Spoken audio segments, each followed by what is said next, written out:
6.2 State expansion in Africa. Germany started colonizing Africa later than most countries.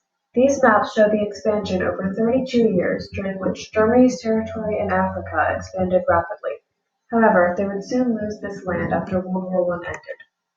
Germany attempted to set up a settler colony, meaning they wanted to wipe out the native population and use their land. They wanted to use the land since they discovered many important resources there that they believed could help them make lots of money.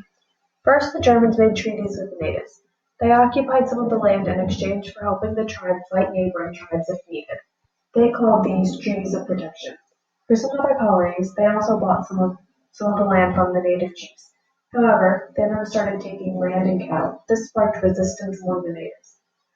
They then fought with the natives and won, which resulted in complete control over the territory since they killed the chiefs and 80% of the population through poisoning and guarding the African water sources as they were located in the middle of the desert.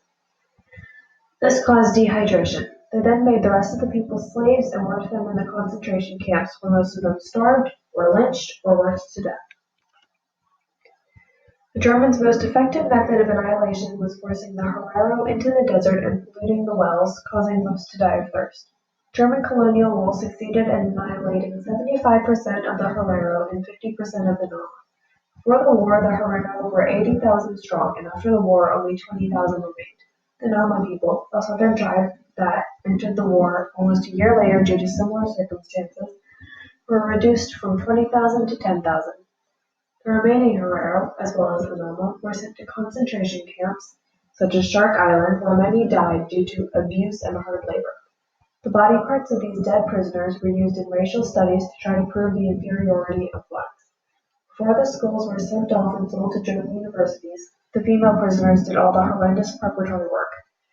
In Swakopmund, female prisoners were forced to boil the severed heads of the concentration camp inmates and then scrape them to the bone with shards of glass. The result of their horrific labor is seen in this German postcard from GSWA. One shudders to think of the emotional impact it would have had on these women, who were forced to scrape severed heads clean of flesh, to remove brains, scalp, and eyes that could easily have belonged to friends or family members.